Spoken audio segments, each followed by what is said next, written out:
Alright guys, how's it going? Today I want to talk about some guide rods for the Glock. Right here in my hand I have a factory, standard, plastic or polymer guide rod with the spring. Comes in Glock 34s and Glock 17s.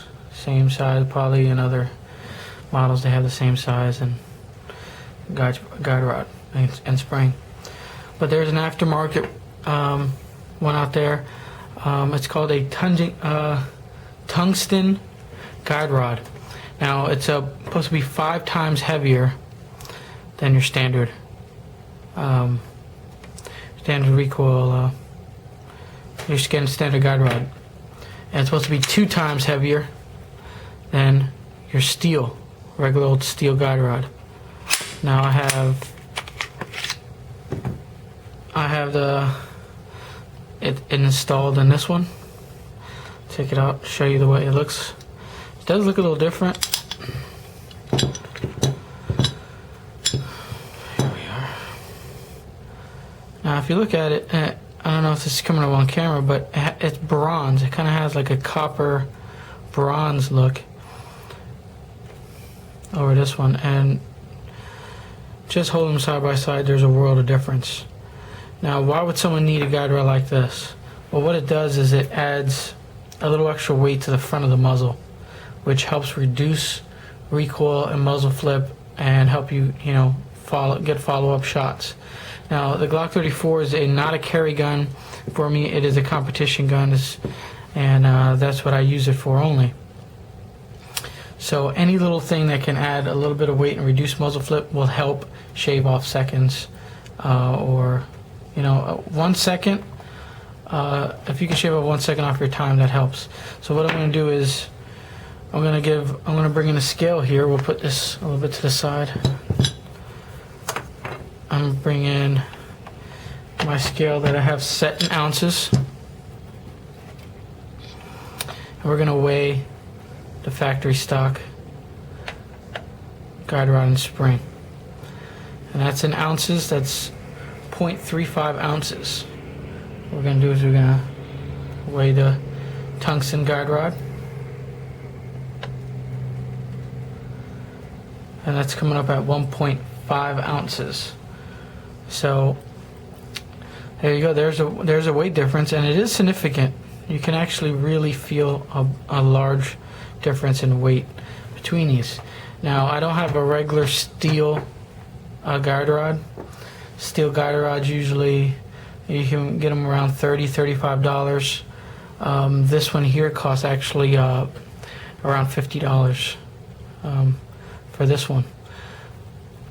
So just want to give you a brief review. This is a tungsten guide rod to add in your 34 Glock 17. They make them for other models. It is not available for Glock's model 27, 26, and 31. No, and Glock's model 26, 27, and 30. And if you have a Gen 4 Glock, you're going to have to buy a little extra tool, because the Gen 4s come with that dual captured guide rod and spring assembly. And to use this, you're going to have to buy an extra piece, so that could even cost more money. This is Gen 3. It has no issues here. 5 times heavier, made in the USA. Factory specs it's coming up at 1.6 ounces.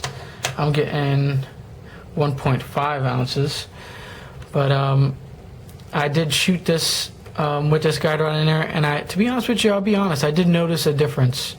Very slight, but I did notice a difference, and this might be something you guys are interested to if you guys are getting into any type of competition shooting, steel challenge, tactical shoots. You just want to improve upon your time and get shots off a little faster and more controllable. This is something you might want to add. Also, if you go ahead and add a Lone Wolf, this is just your 9mm, but if you go ahead and add a Lone Wolf 9mm barrel, it's actually heavier than your factory standard Glock barrel. So by adding a Lone Wolf barrel and a tungsten guide rod, you're going to have a lot of weight at the front muzzle, and it's going to really reduce muzzle flip. So just thought I'd do a little brief size and weight little demo review here on the tungsten guide rod. Ranges anywhere between $50-$54. Could be a nice little mod if you're using it for competition, or if you just want to, you have a range, just for a range gun, or hell, even if you have a Glock 19, you carry concealed, and you want to get practice getting faster up follow shot or anything like that. This might be something you might want to look into. So there you have it, guys. Quick video on the new tungsten guide rod.